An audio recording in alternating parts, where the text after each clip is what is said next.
Tonight on News 5 Live, massive public outcry in the wake of the chilling death of Ayana Bennett. We'll hear from government officials as well as the family of the deceased infant. Free Palestine. Government leaders past and present take the street of Belize City in protest of Israel. What's the future of Shine in Mesop? And BSI provides an update on the commercial agreement with cane farmers. These stories and more coming up on News 5 Live.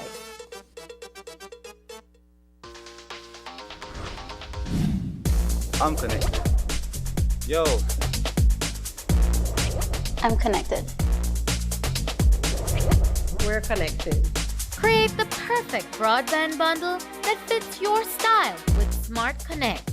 With the Junior Bundle, get 50% off your national calls and up to 6 gigabytes of data at no extra cost. Get postpaid added for an additional cost of only $25 with the Prime Bundle.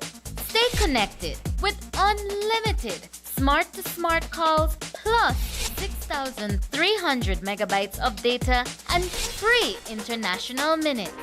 For the family, pay $28.13 more and get the Binge Watchers bundle with Netflix. This bundle gives you 4 profiles with unlimited streaming on multiple devices.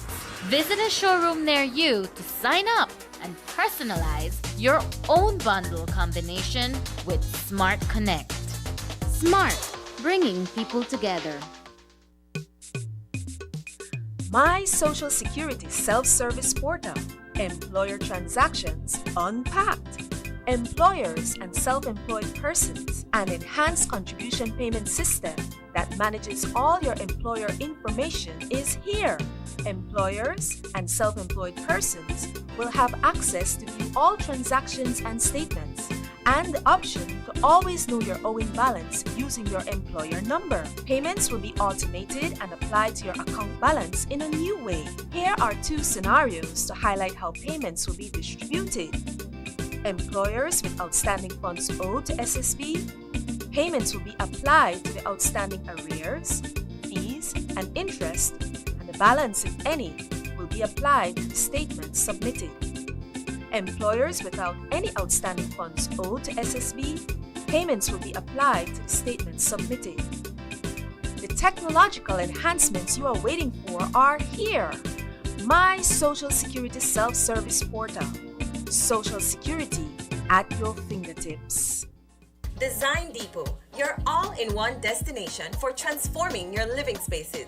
Explore the world of GE with our selection of cutting-edge appliances for functional, convenient, and modern living. Find solutions for every paint project, from home to industrial, with our extensive selection of Sherwin-Williams paints and coatings. Safeguard your home with the durability of our weather-resistant windows and doors. Elevate your kitchen and bath with the timeless elegance of Kohler sinks and faucets. Transform your space with our constantly refreshed tile inventory, always embracing the latest tile trends. Design Depot, your source for innovation, inspiration, and impeccable design. Design Depot, all in one place. Gimme 5! The biggest giveaway show of the year is back with new prizes and surprises. The fun starts at 8 p.m. on Monday, December 4th, and ends on Friday, December 8th. Gimme 5 coupons are now available for 25 cents each on our Channel 5 website and at our studio on Coney Drive in Belize City. Fill out your coupons and return them to our Channel 5 office. Remember to tune in at 8 p.m. every night from December 4th to the 8th for awesome entertainment, giveaways, and lots of prizes. And don't forget, when your phone rings, don't say, hello. Say, give me 5! Yeah!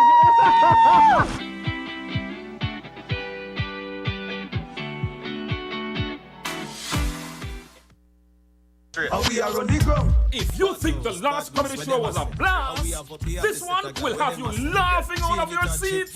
We guarantee you will laugh till your belly bursts, because Comedy Belize is doing it again.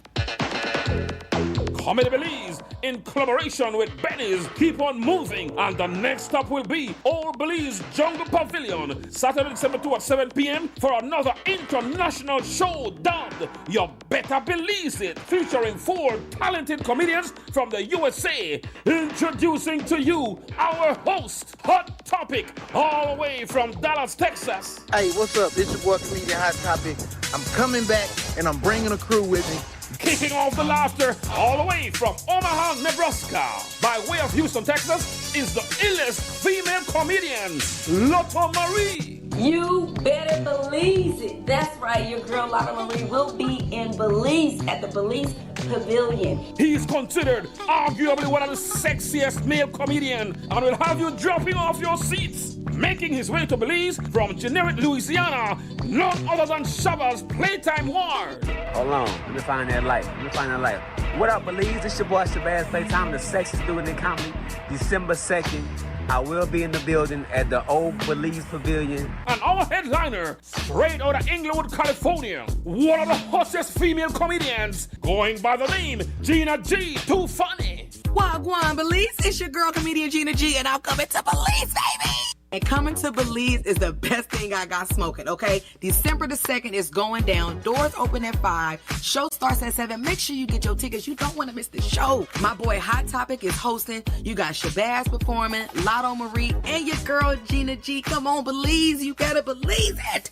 Going down, man. December the 2nd, brought to you by Comedy Belize. Just bring me a plate of rice and beans. That's all I need. A plate of rice and beans, some fried jack, and a couple tamales, okay? It's all happening at the Old Belize Jungle Pavilion in Belize City, Saturday, December 2. Doors open at 5 p.m. and the show starts at 7 p.m. sharp. Make it a date and come laugh the night away. You better believe it. Sponsors.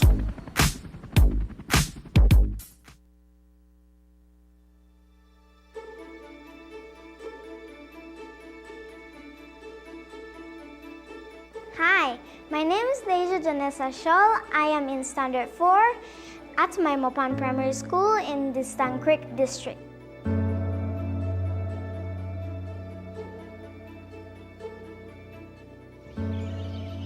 Personal accountability forms the foundation of a responsible and safe community. Responsibility is equally important in cultivating safe values and attitudes. By fostering a sense of unity and teamwork, we can build a strong relationship and create a supportive environment where everyone feels valued and protected. I am glad I can help my school with some funds because I know that my school needs things to improve our school facilities.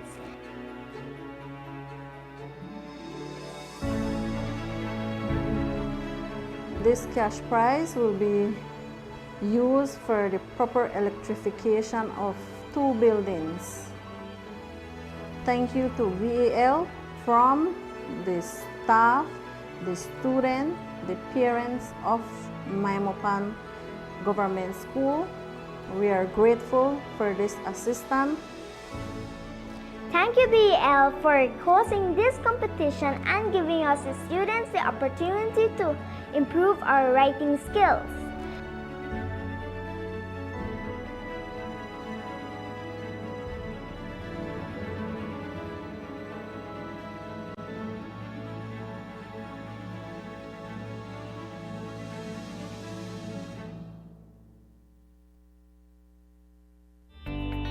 Taking its name from the venerable father of the nation, the George Price Highway stretches 77 miles from Belize City to Benqueviejo.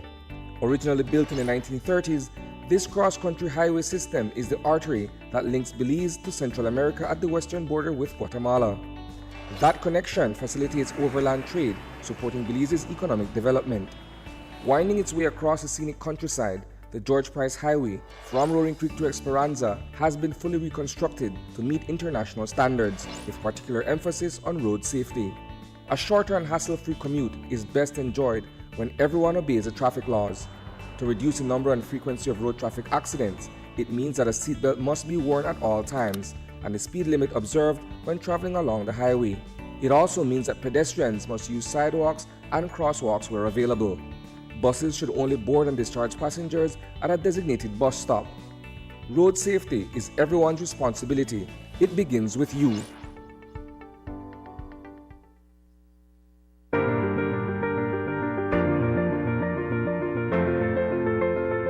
LG dual inverter compressor cools air faster by operating at speeds as high as 120 Hz with more stability compared to conventional models.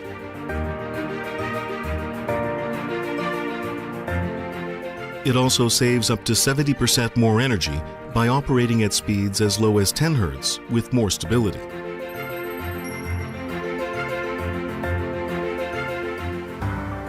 It reduces torque vibration down to 40% for quiet outdoor unit operation.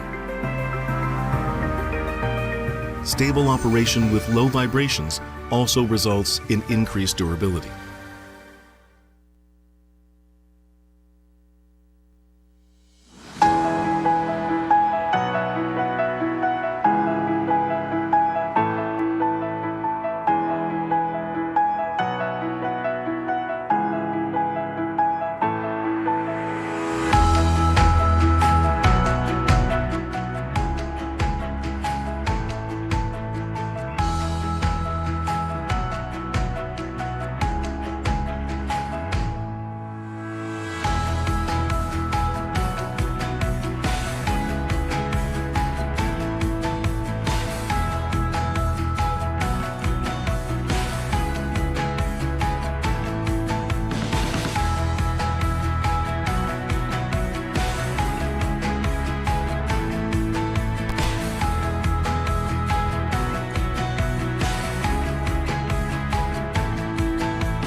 This newscast is brought to you by the Belize Bank Limited. Our country, your bank. Good evening and welcome to News 5 Live for Wednesday, November 22nd. I am Sabrina Daly.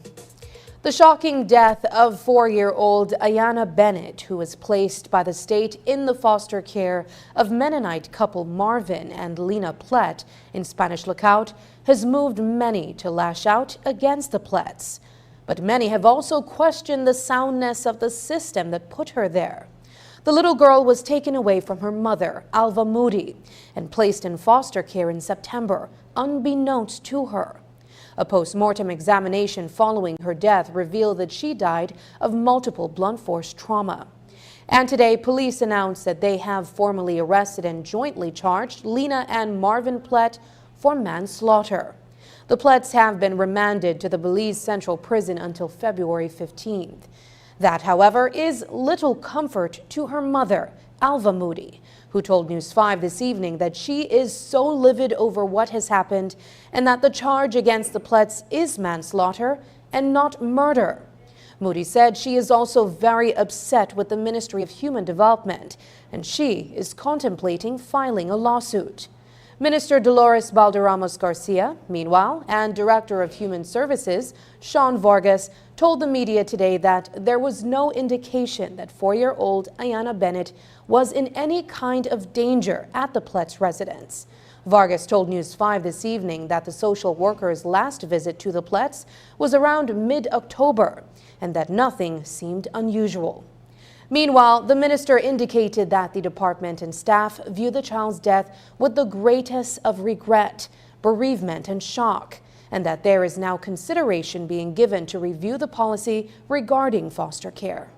She also indicated that they will assist with the funeral and will continue to reach out to the parents of little Ayana. We are shocked and horrified as the rest of the nation that something as serious as this could have happened. We're very, very bereaved and saddened at what has happened. At least to my knowledge, in terms of what I have been briefed on, there were no red flags whatsoever in terms of the placement. It was sort of an emergency placement in what I have been briefed that took place in September. If they beat you in the head, whole other body to the toe, how can that be manslaughter? They didn't tell me that my Mennonites have my child. Number one. I'm not even pleased with them right now. Of course I will sue them. I don't care. And they still have the next one. Why they not give me back the next one? The baby. I went to court the very night for my kids. The judge said, Alva, you are doing good in court. I go to parenting for them, but the Thursday I text them and tell them about my foot because my foot, I fell off the step and one nail hit my foot, right? Okay.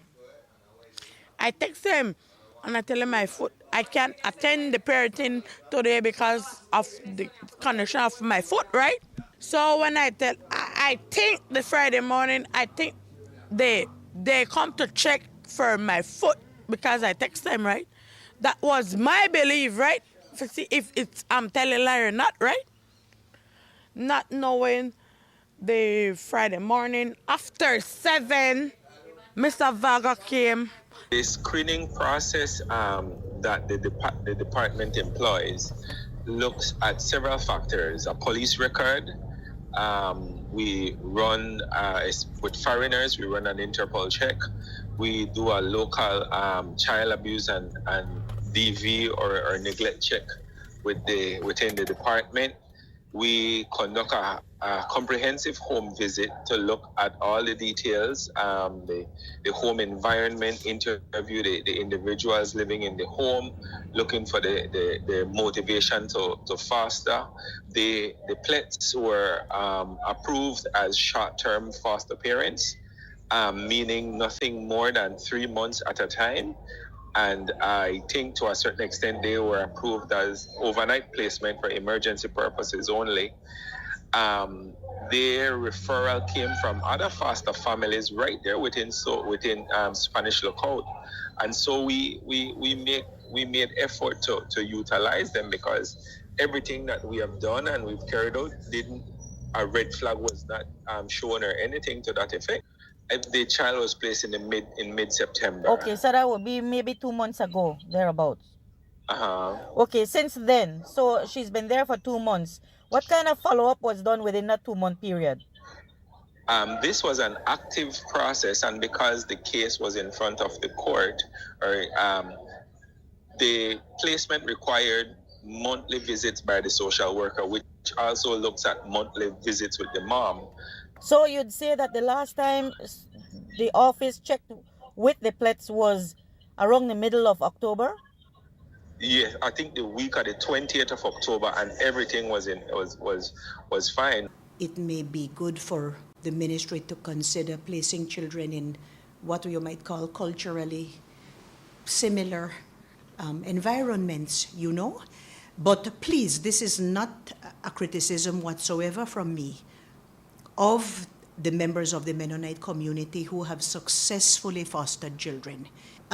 What we will be doing is trying to sit and make a very extensive review of our policies. But I must repeat that we did not have any reason for concern or delay or maybe reticence in terms of that particular placement. The responsibility, because the child was a ward of state, is definitely with us, and there is no way government can run from that, and we would never seek to do that.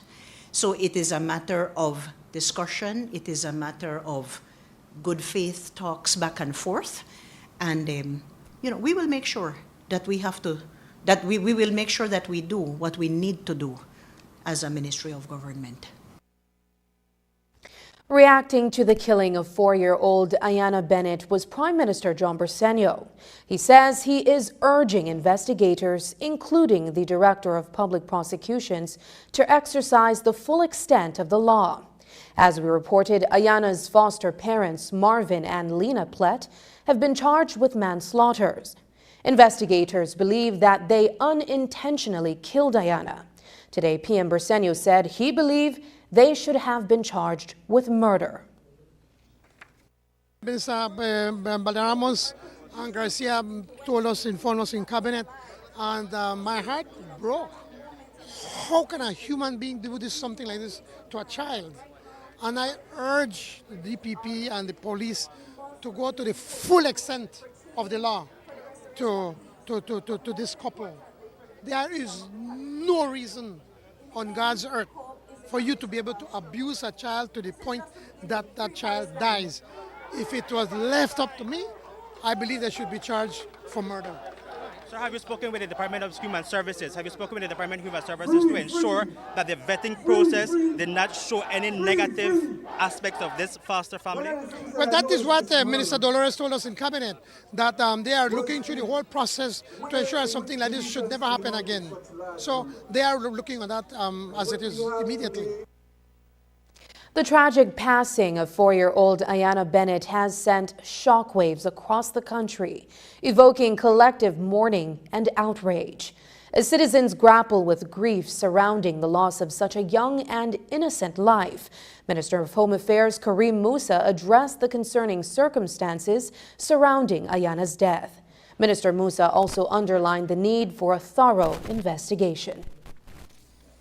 This is such a tragic loss. We're out here mourning the death of 6,000 children in Palestine, but we had the loss of a very young, beautiful 4-year-old Belizean, Ayana Bennett, last night, and the circumstances seem to be one of very serious concern. And so I can only say that it is left in the hands of the DPP. That is not for the minister or the police to charge. That is dependent on the DPP's decision, and we have to be guided by that. But we, of course, extend our condolences to the baby's family. We cannot say what happened in the circumstances, whether it was intentional or whether it was out of negligence, but at the same time, it does raise a lot of eyebrows. It has generated incredible shock and outrage collectively amongst Belizeans to see something like this happen, and so we definitely will dig further into it, and if there is some intention there, then they should definitely be charged for murder. Coming up, PM Briceño stands with Palestine, condemns Hamas. We'll have more details when we come back.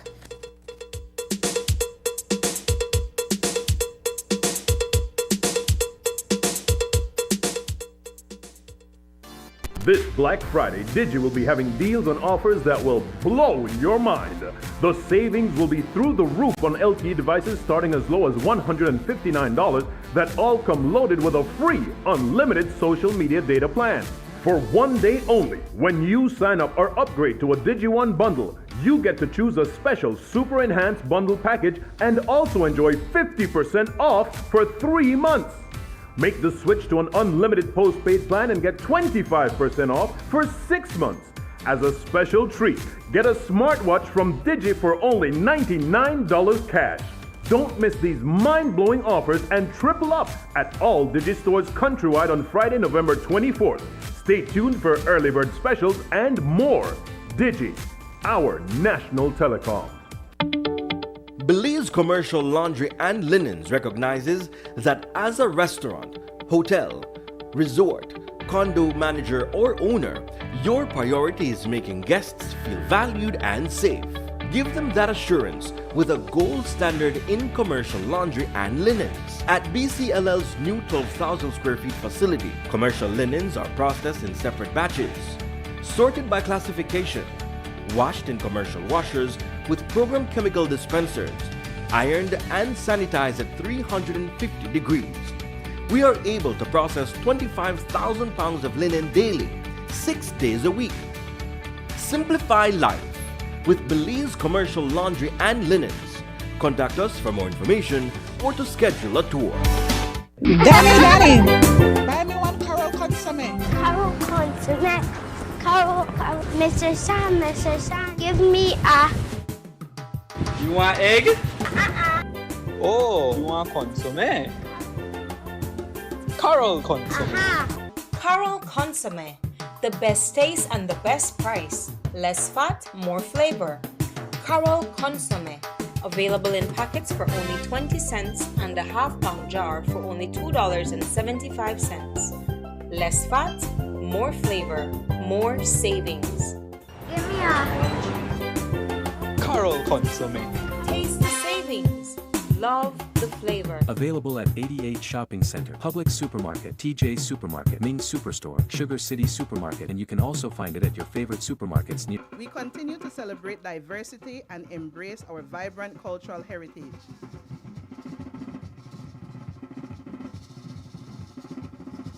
Happy Garifuna Settlement Day from BEL. Gundala Hafedo Garina Guhamage Belize Electricity Limited.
In a powerful display of solidarity, supporters of Palestine today gathered in Belize City for the Free Palestine March, where the Palestinian flag flew alongside the Belizean flag. Led by prominent figures such as Belize's former Foreign Affairs Ministers Assad Shoman and Godfrey Smith, the march aimed to advocate for peace in Palestine. Amidst the global call for a ceasefire, Belizean leaders expressed their concerns and hopes for a lasting resolution to the crisis. Hipólito Novella was there and has the following report. In Belize City, the Palestinian flag alongside the Belizean flag as residents march for peace in Palestine. Leading the crowd was Belize's former Foreign Affairs Ministers Assad Shoman and Godfrey Smith. In the crowd, former UDP ministers Anthony Boots Martinez and Michael Finnegan. Former Prime Minister Dean Barrow joined this march as well. Several members of cabinet were present, including Prime Minister John Briceño, whose government severed diplomatic ties with the Israeli government, calling for a total ceasefire. At what point will the Belize government restore relations with Israel? At a complete ceasefire? Well, once we believe that there's a ceasefire, we because it's not a permanent, it's just a temporary of freezing of the diplomatic relations between both countries. But we plan in the future to be able to continue to have diplomatic relations with Israel. And today, news emerging from Israel as its cabinet has granted approval for a deal to release hostages held by Hamas in exchange for a temporary ceasefire in Gaza, set to commence on Thursday morning. But Home Affairs Minister Karim Musa says that a temporary ceasefire is unacceptable. It is time for a cease occupation, and it is time for a cease genocide, cease apartheid. There can be no peace if you do not cease Israel. And so it is important for us as Belizeans to stand here in solidarity with all those families on both sides of the divide, not just Palestinians, but Israeli lives that have been lost as well. There are no winners in this war, and so it is important that the superpowers call upon Israel and to demand that there be a ceasefire now. It cannot be a temporary ceasefire. It cannot be that I will not kill you at 8 a.m. this morning, but I will decide to kill you at 8 p.m. tonight. That is a humanitarian pause. That is what they call it.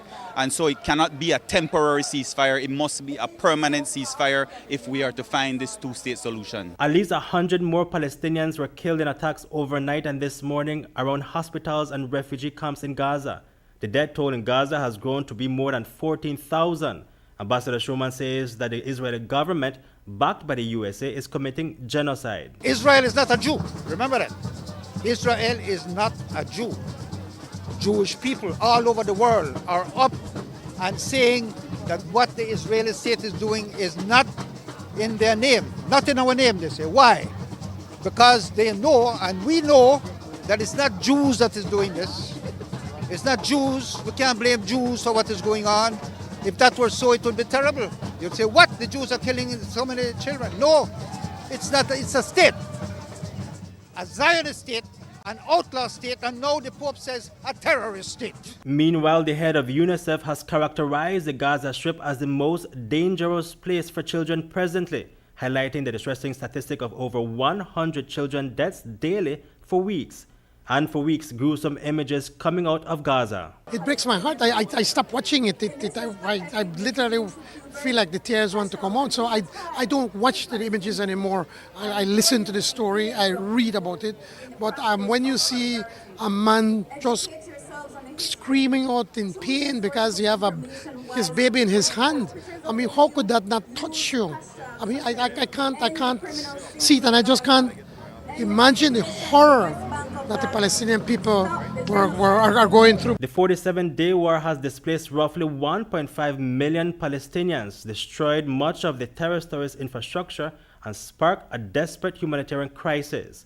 Several countries have called for a ceasefire, and protests and marches have taken place across the world. But will the one held today in Belize have any impact? We're not standing here to say that we want Israel to disappear. On the contrary, as Prime Minister just said, we admire the works that Israel has done, but they have broken international law, and especially us in Belize, with our experience and our history, we need to stand up to say that these things need to stop immediately. So we're not in any way justifying what Hamas has done.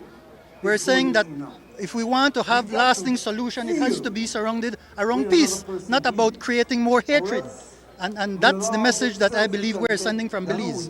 We want to see peace, we want to see prosperity for all the people living in the Middle East, in particular the Palestinians and the Israelis. 25-year-old Hamad Hassan is Lebanese. He's been living in Belize for about 20 years. He's part of a group of Lebanese migrants who joined today's march. He stands with the Palestinian people. The Palestinians have been through a lot, and I feel the least we could do is raise our voices to raise awareness to people that don't know about the situation. The thing that happened in the 7th of October is just a part of what's happening. The war has been going for years and years, and the Palestinians have been through a lot, and we believe that it needs to stop. This thing needs to end. The Palestinians, it has been years, they've been suffering, children, women, men, innocent people. So we want to encourage people to raise their voices, to stop the genocide and the violence happening. Israel Prime Minister Benjamin Netanyahu has stressed that war is not over despite the agreement. Reporting for News 5, Hipólito Novello. As we have reported, the government of Belize has cut diplomatic ties with Israel, calling for a total ceasefire. Today, Prime Minister John Bersenio emphasized the importance of differentiating between the actions of the Israeli government and the sentiments of its people. He reiterated Belize's condemnation of the Israeli government's bombardment of Gaza, while firmly condemning Hamas for their actions. PM Bersenio also responded to NIAB's criticism of the government's position. I think the churches are also taking a look to strictly from the Bible. But I believe that our Lord did not give a right to anyone to commit genocide on anybody. And today we're seeing that the Israeli government, not the people, because there are many Israelis that are against the bombardment of Palestine or Gaza in this instance. So we are against what the government is doing, the government. And the churches need to make a differentiation in that. An official from the Israeli government who's in charge of the Caribbean and Mexico told me last week that the government position, the Belize's government position, is basically surrendering to terrorism and that Hamas is indeed a terrorism organization as designated by the USA. How do you respond to that? Absolutely not. We condemn Hamas 100%. All of those people that went in and took those hostages need to be brought to justice. And we are very firm on that. But that does not give the Palestinian, and as I said again, I repeat, the Palestinian government, Israel has the right to defend themselves, but it does not give them the right to commit genocide against the Palestinians. You condemn Hamas? Of course, we've condemned Hamas from day one. We condemn Hamas 100%. And while Prime Minister John Bersenio condemns Hamas for the October 7th attack, former Foreign Minister Asad Shoman does not. In an interview with News 5 Today, Shoman refrains from condemning Hamas outright, asserting a distinction between condemning the organization and condemning specific actions. Condemn Hamas. Condemn for what?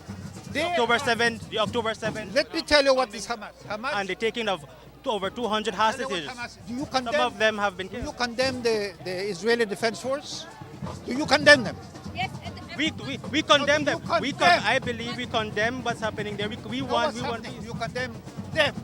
Yes, we do. We condemn us. Do you condemn Hamas? I don't condemn Hamas. I don't condemn Hamas. They launched. I condemn the killing of innocent civilians. Do you condemn the taking of over 200 hostages, sir? Hamas persons took over 200 hostages. Some of them have been killed, including a child. I'm asking if you condemn Hamas, yes or no? I do not condemn Hamas. I condemn an action. You said Hamas is not a terrorist group, it's a liberation organization. Yes, the official for the Israeli government in charge for the Caribbean and Mexico said, sir, you are wrong that Hamas is a terrorist group, and he finds your comments unfortunate, and that Belize, with its position, has ultimately surrendered to terrorism. What's your response? The Israelis have ridden on a wave for decades. They have enjoyed impunity and immunity because of the world's good heart and feeling for those who suffered in the genocide. But one genocide does not justify another. On November 13th, the U.S. Department of State issued a Level 2 travel advisory for Belize, urging travelers to exercise heightened caution due to a notable prevalence of crime. The department attributes a substantial portion of these crimes to gang activities and has elevated the alert level for Belize City to Level 3. Last week, Foreign Affairs Minister Eamon Courtney expressed disappointment, citing recent crime statistics indicating a decrease. Minister Courtney also said that Belize's position on the Israel-Gaza conflict bears no correlation with the travel advisory. Today, Home Affairs Minister Karim Musa told reporters that the advisory came at a coincidental time. We have to take the official position of the United States of America at face value, Marisol. The ambassador is saying that that is an old travel advisory. I know that it appears to have been updated, but if that is what the United States is saying, that it has no connection to this, then we have to take that at face value, because they are our strategic partners in many different aspects, not just in the Ministry of Home Affairs, but other areas in health and everything. So we have to accept their word for it. Of course, it does come at a very coincidental time, but I do not see how you can issue a travel advisory, a new one, if there is a new one, when crime is at its very lowest since 2007. That is over 16 years that we've not seen a crime rate this low. And so it is totally unjustified if it is a new one. But again, we have to take the ambassador's word and the Americans' word that it is not connected to this. The U.S. Department's travel advisory came days after Belize sent a protest note dated November 8th to the Embassy of Israel in Mexico. That protest note stated that Belize, as a principled and law-abiding member state of the international community, cannot sanction a return to an antiquated era when unimaginable hostilities were committed against civilians during war. We also asked Ambassador Asad Shoman about it this morning. I do not know that that tribal advisory had anything to do with government's decision to abide by the Genocide Convention and do all it could to stop that genocide. I don't know that it did. I don't even know if the date of that thing, whether it happened a day before or not. I don't know. It came after the protest note, right? But I don't know, I cannot say that that was as a result of that protest note. I'm sorry, I can't say that. We don't know. But you believe? I don't necessarily believe that. I am not a believer. I like to look at facts, right? And the facts that I see is that the United States is enabling the genocide. The United States is providing the cover for the genocide. It is providing the arms. It is providing the money. It is providing diplomatic cover. It is providing military presence there, enormous military presence, to say nobody touch Israel, let her kill as many babies as she wants. When she has had enough of killing babies, then she will decide. In the meantime, nobody mess with Israel. That is the U.S. message. But the U.S. message is even worse. Because, for example, that attack on the hospital, imagine, nobody could believe that would happen. That was facilitated, that the green light was given by the United States State Department. Israel said that Hamas was using that as a base. They say they found weapons. Over and over again, but it is when the United States said, United States has independent evidence that that is true, that is when they moved in. So it's United States is responsible for the killings in that hospital. It is responsible for the genocide equally, which is why Biden,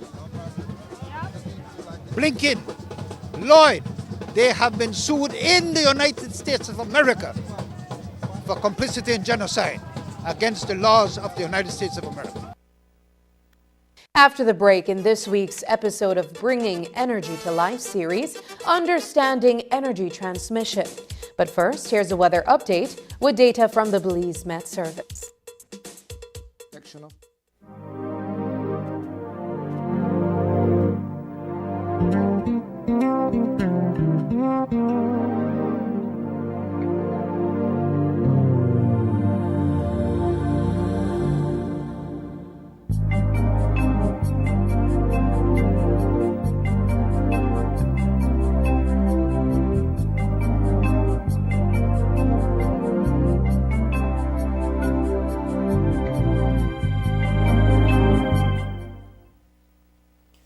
Welcome to City Pulse by your Belize City Council.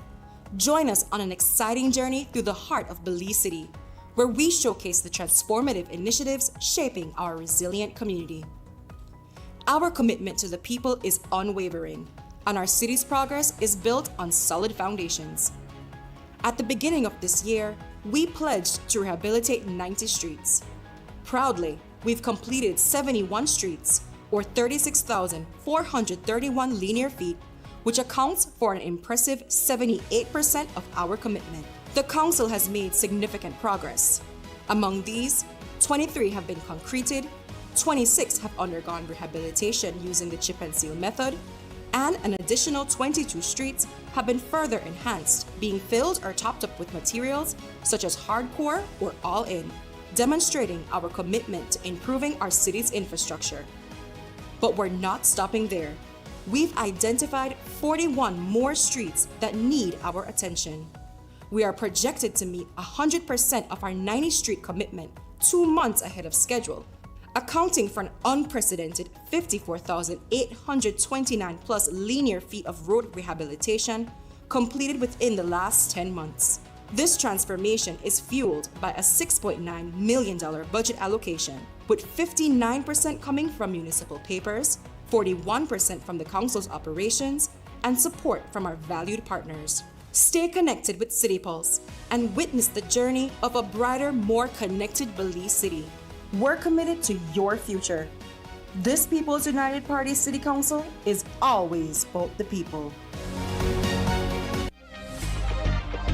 With the steady increase in prices, it's hard to hold on to your hard-earned cash.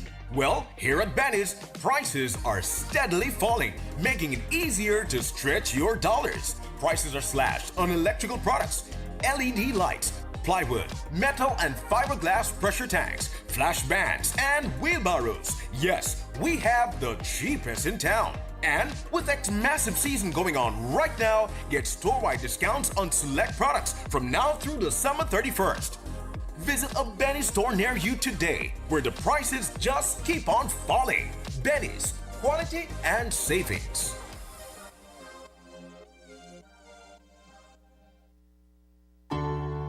Homeowners, immerse yourselves in elegance. Surround yourself with the beauty of one-of-a-kind, quality wood furniture. This is what America's elegant furniture and appliances has to offer. Trendy, affordable, and exceptional centerpieces, large mirrors, vanities, plush sofa sets, coffee tables, office furniture, exquisite mahogany bedroom sets, home decor, mattresses, and so much more. Shop our new reduced prices store-wide and get huge discounts daily. Our layaway and payment plans offer the lowest interest rates guaranteed. Our extensive catalog meets everyone's furniture needs, and if you can't find what you're looking for, then we'll custom make it for you. Shop at Mirka's and save. Mirka's, making your household dreams affordable. The People's United Party is once again challenging opposition leader Moses Shine Barrow's voters' registration. If found guilty of an offense related to elections, any elected official would be forced to resign. Back in August, the PUP contended that Barrow is registered at number 80 King Street, a location they claim that he does not reside. The court dismissed the matter when the claimants failed to show up for the hearing. The challenge has resurfaced inside the Belize City Magistrates Court. After hearing both sides on Tuesday, the Chief Magistrate has reserved her ruling for Friday, November 25th. Today, we spoke with attorney Orson Elrington, who sought to clarify that the opposition leader is not in any trouble. What is being reviewed is a review of the decision by the registering officer to register the Honorable Dr. Honorable Shine Barrow. It is not him who is before the court. Who is before the court, who they are challenging is the decision of the registering officer. Of course, Mr. Barrow has representation in the proceedings because he wants to remain on the roll and he knows that he was lawfully placed on the roll. But really and truly, who is being questioned is the decision of the registering officer, who is a government official and the person who is responsible for placing persons on the voters' roll. I saw the news story last night and I thought it was most regrettable because it totally misrepresents what is happening before the court. The Honorable Dr. Shine Barrow is not before the court in any type of criminal proceedings or for any claim of any offense whatsoever. So it is not that he is in jeopardy whatsoever, because he is not before the court. The Elections and Boundaries Department has not accused him of any impropriety whatsoever, or that he is guilty of any offense whatsoever. In fact, it is the reverse. The Elections and Boundaries Department, through the registering officer, has said that he is lawfully on the voters list. Earlier today, the media asked Prime Minister John Bersenio for a reaction to the matter involving Moses Barrow. That is before the Chief Magistrate. PM Bersenio told reporters that when it comes to where Barrow resides, everyone knows the address. Everybody knows where he lives. Everybody knows that he lives by the Perdomos. You see him most days on midday. He, for some reason, he have some, I don't know, ritual or habit or whatever, that he goes with a short pants, a towel around his back, and plunges into the sea, just sit down in there for a minute, and then walks out, and he goes back to. Everybody knows where he lives. So I think it is the right of the people of Mesopotamia to object, for him to it seems to be falsely give wrong information. He's not the only politician who does not live where his electoral residence is. I don't know about that. Jorge Espat, I think he lives here, his residence, and he lives in Belize City. Jorge Espat.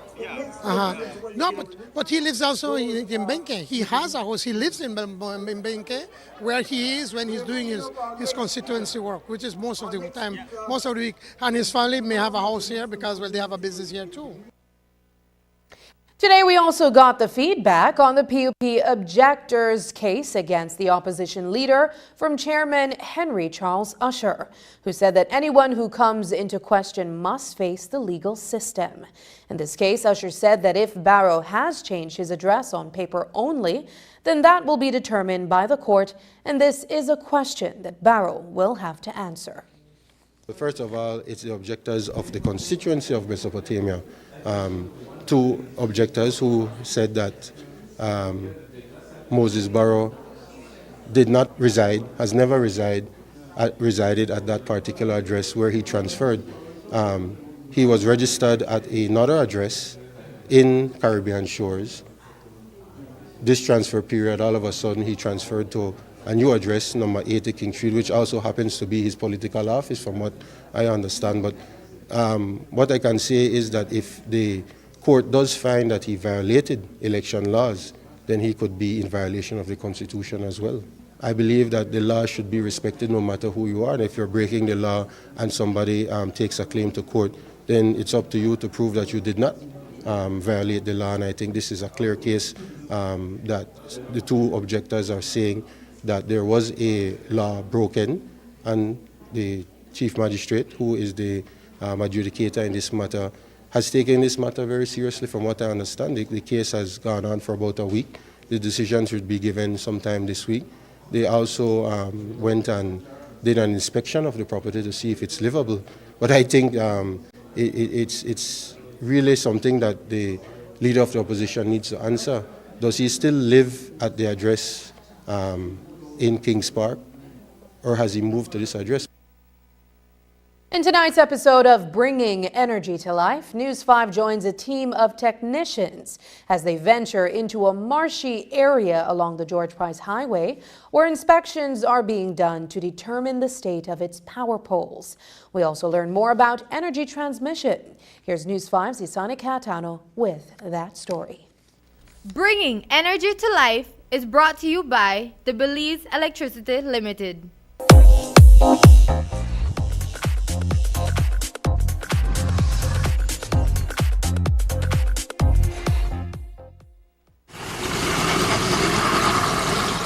It is mid-morning and just outside of the 8 Mile community, a team of technicians from BEL's transmission department is in the field carrying out an inspection of power poles. With an all-terrain vehicle, they go off-road and traverse an area that is virtually unreachable by foot. The terrain sometimes is very unique. Some days it's flat and some days it's in the water, mud, but it's all good. Going pole to pole, doing the inspections for maintenance work. Glenford Davis, a senior technician, carries with him a tool that he uses to tap each pole. He then gives a brief description to a colleague who jots down what was observed at that location. Together, they are among several three-man teams that are tasked with conducting inspections along the transmission line.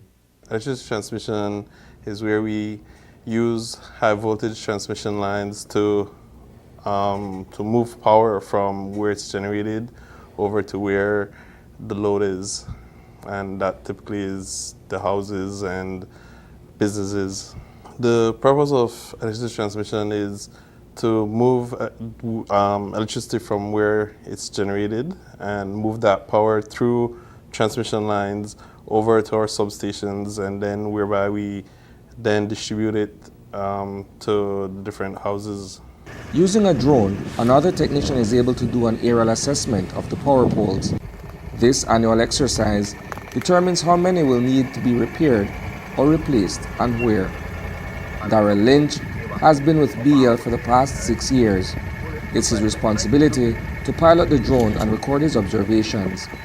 We just implemented the drone program, and with that program we're able to have a better bird's eye view of the pole or inspections and the surrounding area, meaning vegetation. So with the drone, it allows us to have a more in-depth view as to how serious bird holes are on the pole, how serious the pole head is rotten, and certain aspects that you can't see from the ground, meaning the cross arm, if you have any issues, complicated issues as in it being split.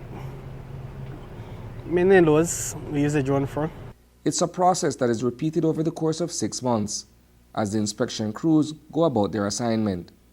These men are not only exposed to the elements, they also have near brushes with wildlife. Sometimes it's really challenging, especially in the hills where we don't have machines. We have to use our feet to walk and traverse the terrain. We encounter all different challenges, and sometimes we encounter snakes. We have seen jaguars, we have seen peccary, deer, all kinds of things out there in the field while doing our job. And I presume that when you're in the marshes like where we were earlier, perhaps crocodiles from time to time. Yes, we have seen large ones and small ones as well. So, just how far-reaching is BEL's transmission network? The network is quite expansive. We have transmission lines, we have 3 different voltage levels. We have the 115 kV transmission line, we have 69 kV transmission line, we have 34.5 transmission line. So our 115 kV transmission line is our backbone. It goes from the border with Mexico all the way down to the dams in the Cayo district. Then we have our 69 kV transmission line that stems from the middle of the country, the central zone, going all the way to the southern portion of the country to the Toledo district. Then your 34 kV transmission line, typically we mainly use that for transmitting power to the islands, to San Pedro. Assessing and maintaining these power poles is a job that keeps Lynch and his team on their feet. It has afforded him an exposure he wouldn't otherwise get inside an office. At the beginning, when I first came here, it was exciting. Up to now, it's still exciting. I'm someone who tends to prefer being outdoors. Not much of an office person, but I do have days when I have to be in the office and do office works. Now, being out here, it expanded my horizon on the work aspect because I didn't travel much. But being out here, I get to travel, meet new people, see new things, go to new places, have new experiences. So it's pretty exciting. Right now we have 3 main projects in the pipeline. We have a new 115 kV transmission line from La Democracia to the Dangriga substation. We have another 115 kV line that would be coming to Belize City, and we have another submarine cable that will provide power to the island of Ambergris Caye. So these new projects will increase our reliability. What that means is that you can expect less outages, and it will provide more readily available power for these areas. Energy transmission is the most basic function of global energy interconnection. It is the movement of energy from its place of generation to a location where it is applied to perform useful work. Power is crucial for national development. Most things that run off of electric power. So this is crucial for national development. Having reliable power is crucial to national development. It literally gives you the energy, literally gives businesses the energy and people the energy to do different daily tasks and makes your life easier. Reporting for News 5, I am Isana Kayetano.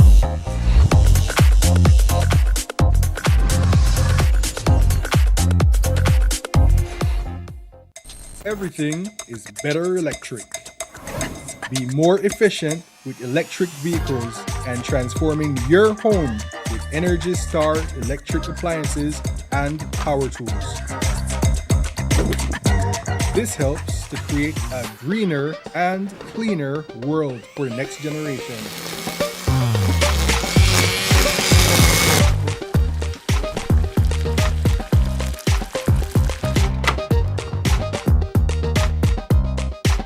Energize your world with BEL.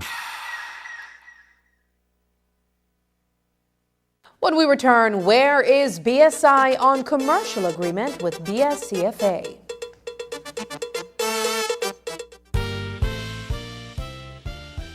Apply now for an undergraduate degree in animation, film or journalism at the Caribbean School of Media and Communication at the University of the West Indies, Mona.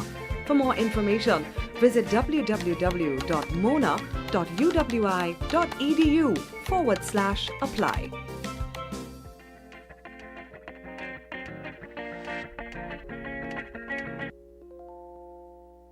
My name is Denise Mala. I had an aunt, one of my mom's sister, that we believe died from cancer. She was relatively young. And my sister passed from cervical cancer. I have been doing annual checkups. Recently, after one of the annual checkups, I noticed, a change in one of my breasts. I went for the next checkup earlier and I brought it to the attention of my treating doctor. He looked at it and he said he didn't like what he was seeing. A biopsy was requested and then the biopsy came back positive. When you first find out these things, you think about a lot of things and then eventually it comes around to the finance. I recalled this insurance, critical illness insurance that I had that I was paying. And that was probably the first time I read that contract. I read it in its entirety. And then I recognized that, this is going to assist me. I called the office, spoke with my agent. He was very helpful, guided me through what I needed to do. So I went through the process and I communicated with him a couple of times and he just informed me what was happening. In a pretty short period of time, I was paid my insurance. This plan that I had been paying for many years, in my time of need, that came through for me. Having that insurance helped me significantly. It is absolutely something that everyone should consider because you never know when you're going to need it.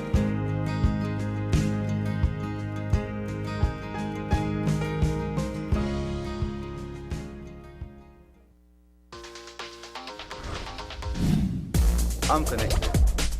Yo. I'm connected. We're connected. Create the perfect broadband bundle that fits your style with Smart Connect. With the Junior Bundle, get 50% off your national calls and up to 6 gigabytes of data at no extra cost. Get postpaid added for an additional cost of only $25 with the Prime Bundle. Stay connected with unlimited smart-to-smart calls plus 6,300 megabytes of data and free international minutes. For the family, pay $28.13 more and get the Binge Watchers bundle with Netflix. This bundle gives you 4 profiles with unlimited streaming on multiple devices. Visit a showroom near you to sign up and personalize your own bundle combination with Smart Connect. Smart, bringing people together. Earlier today, the Belize Sugar Industries Limited provided an update on a proposed commercial agreement that has been presented to the Belize Sugarcane Farmers Association. In a media briefing this afternoon, BSI's Finance Director Sean Chavarria spoke on the latest developments in the sugar industry. Last week, we wrote the BSCFA to propose an extension of 4 years to our commercial agreement. This would be under the same terms and conditions that we have with the other 3 associations that we have long-term agreements with, and so it would be the same agreement.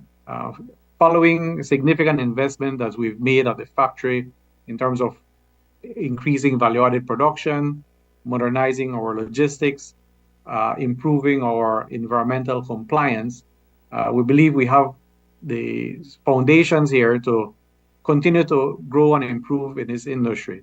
I think what currently is lacking because of the fact that we don't have an agreement with the BSCFA is that certainty within the sugar industry, particularly here in the North, for all stakeholders to invest with confidence.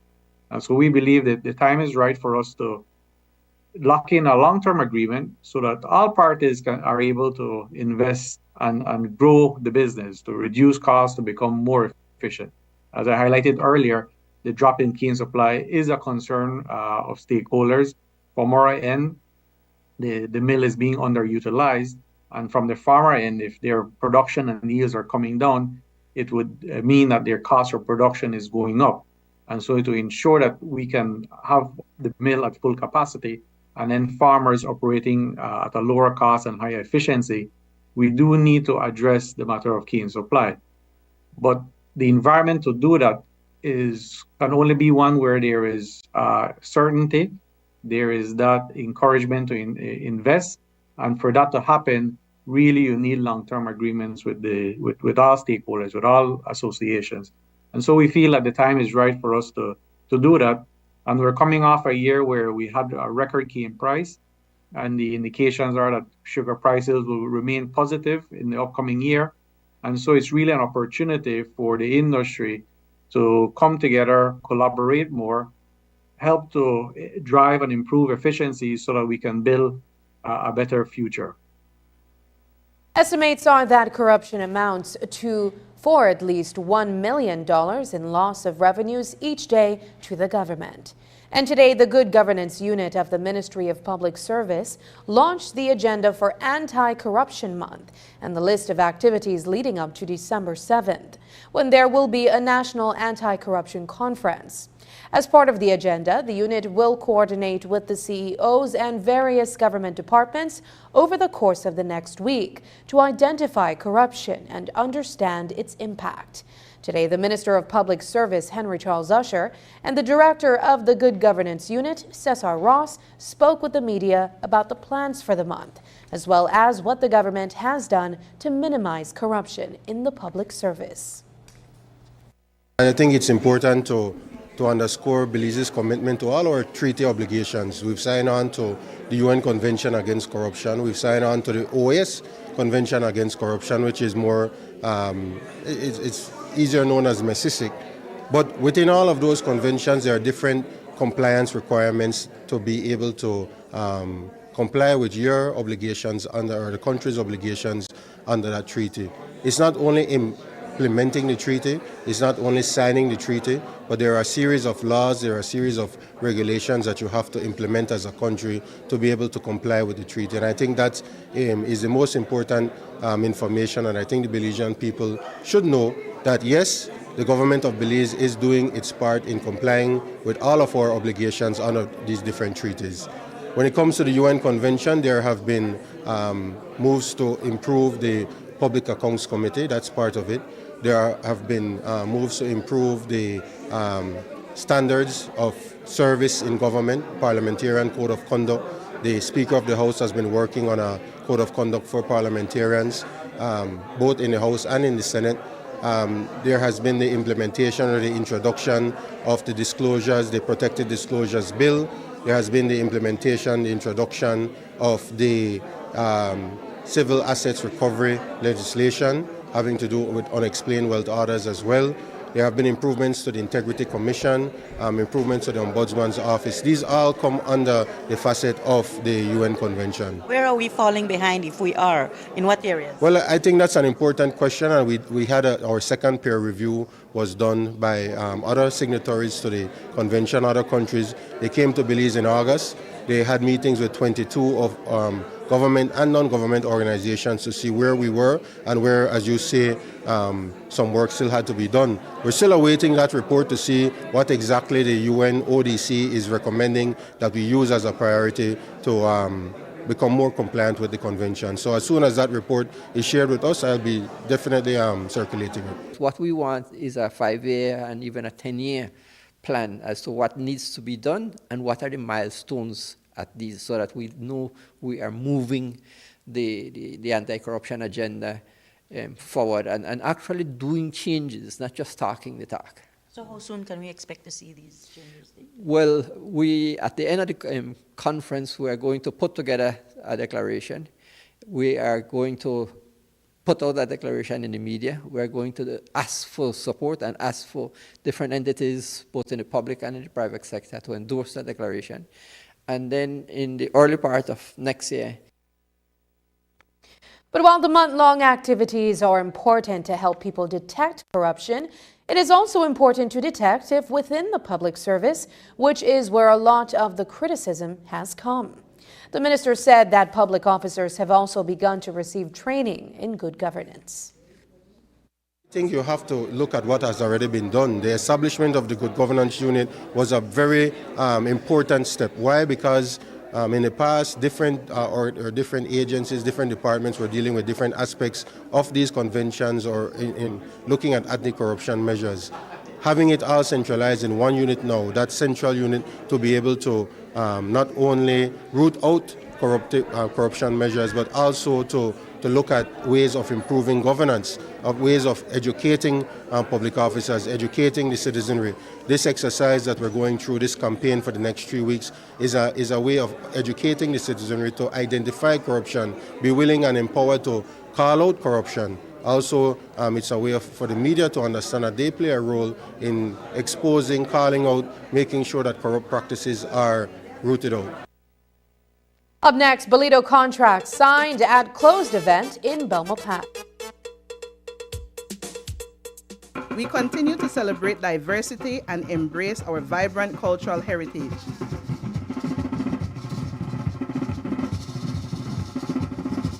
Happy Garifuna Settlement Day from BEL. Gundala Hafedo Garina Guhamaye Belize Electricity Limited.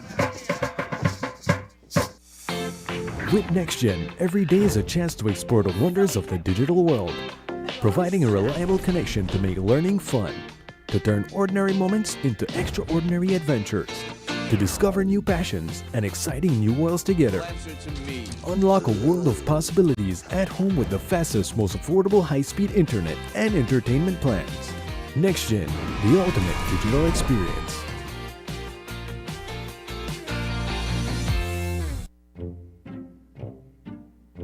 Get ready, babe. We're going on a vacation. Finally, where are we going? Don't worry, babe. I have we covered. Are you sure you know where we're going? Yes, babe. Oh, right there, see?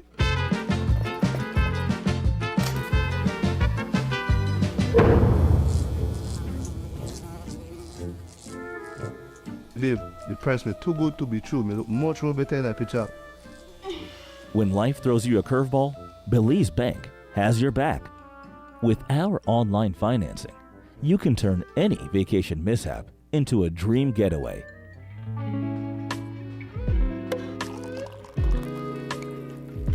Cheers to Belize Bank for making our dream vacation a reality. Thanks to you, babes, to turn things around. No thanks to you, cheapo. Out. Experience the future of financing with Belize Bank online, where you can secure funds for anything, from anywhere, at any time, all without stepping foot in a bank.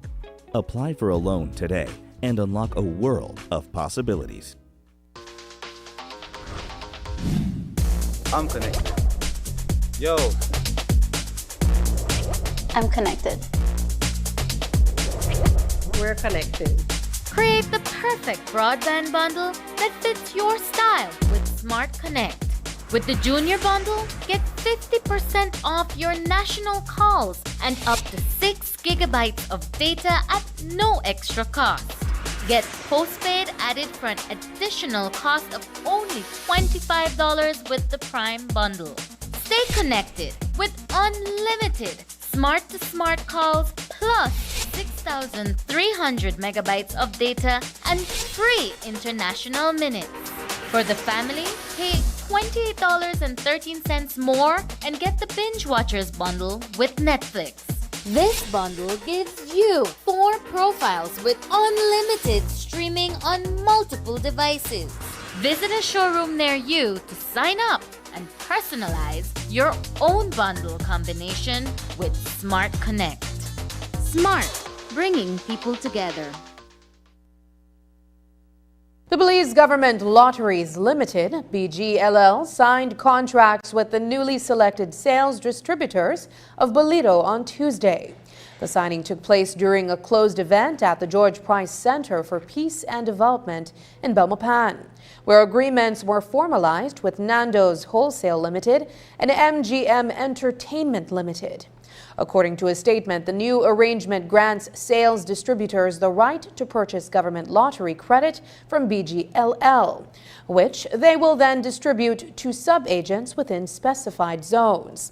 Sales distributors are tasked with recruiting and establishing relationships with these sub-agents who will act as resellers of the lottery.